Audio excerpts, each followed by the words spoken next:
हज़रत पर वही का इब्तिदाई दौर अच्छे सच्चे पाकीज़ा ख्वाबों से शुरू हुआ।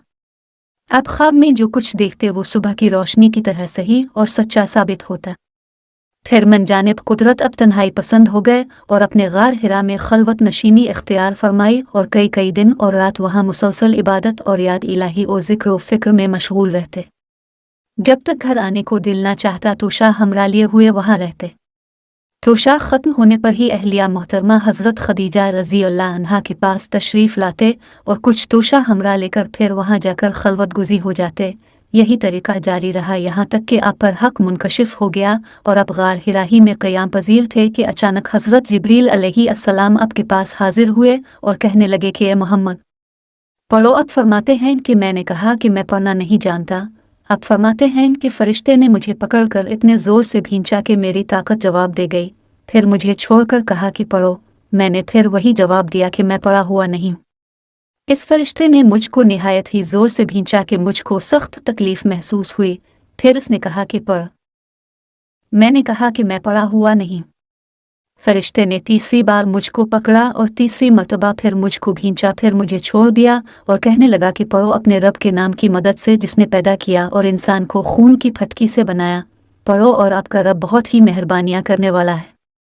बस यही आयतें आप हज़रत जिब्रील अलैहिस्सलाम से सुनकर इस हाल में गार हिरा से वापस हुए कि आपका दिल इस अनोखे वाक़या से कांप रहा था। आप हज़रत खदीजा के यहाँ तशरीफ़ लाए और फरमाया कि मुझे कंबल ओढ़ा दो, मुझे कंबल ओढ़ा दो। लोगों ने आपको कंबल ओढ़ा दिया। जब आपका दर्द जाता रहा तो आपने अपनी ज़ौजा मोहतरमा हज़रत खदीजा रज़ी अल्लाह अन्हा को तफसील के साथ ये वाक़या सुनाया और फरमाने लगे कि मुझको अब अपनी जान का खौफ हो गया है। आपकी अहलिया मोहतरमा हज़रत खदीजा रज़ी अल्लाह अन्हा ने आपकी ढारस बंधाई और कहा कि आपका ख्याल सही नहीं है। खुदा की कसम आपको अल्लाह कभी रुसवा नहीं करेगा। आप तो अखलाक फाजला के मालिक हैं। आप तो कुंबा परवर हैं। बेकसों का बोझ अपने सर पर रख लेते हैं। मुफलिसों के लिए आप कमाते हैं। मेहमान नवाजी में अब बेमिसाल हैं और मुश्किल वक्त में आप अमर हक का साथ देते हैं। ऐसे औसाफ हसना वाला इंसान यूं बेवक्त ज़िल्लत और ख्वारी की मौत नहीं पा सकता। फिर मज़ीद तसल्ली के लिए हज़रत खदीजा रज़ी अल्लाह अन्हा आपको वर्का बन नौफल के पास ले गई, जो उनके चचाज़ाद भाई थे और ज़माना जाहिलियत में नसरानी मज़हब इख्तियार कर चुके थे और इब्रानी ज़बान के कातिब थे। चुनांचे इंजील को भी हसब मंशाए खुदावंदी इब्रानी ज़बान में लिखा करते थे। इंजील सरयानी ज़बान में नाजिल हुई थी, फिर इसका तर्जमा इब्रानी ज़बान में हुआ। वर्का इसी को लिखते थे। वो बहुत बूढ़े हो गए थे, यहाँ तक कि उनकी बीनाई भी रुखसत हो चुकी थी। हज़रत खदीजा रज़ी अल्लाह अन्हा ने उनके सामने आपके हालात बयान किए और कहा कि ए चचाज़ाद भाई, अपने भतीजे मोहम्मद की ज़बानी ज़रा उनकी कैफियत सुन लीजिए। वो बोले कि भतीजे अपने जो कुछ देखा है इसकी तफसील सुनाओ। चुनांचे अपने अज़ अव्वल ता आखिर पूरा वाक़या सुनाया, जिसे सुनकर वर्का बे इख्तियार होकर बोल उठे कि ये तो वही नामूस मुअज़्ज़ज़ राज़दान फ़रिश्ता है जिसे अल्लाह ने हज़रत मूसा अलैहिस्सलाम पर वही देकर भेजा था। काश मैं आपके इस अहद नबुव्वत के शुरू होने पर जवान उम्र होता।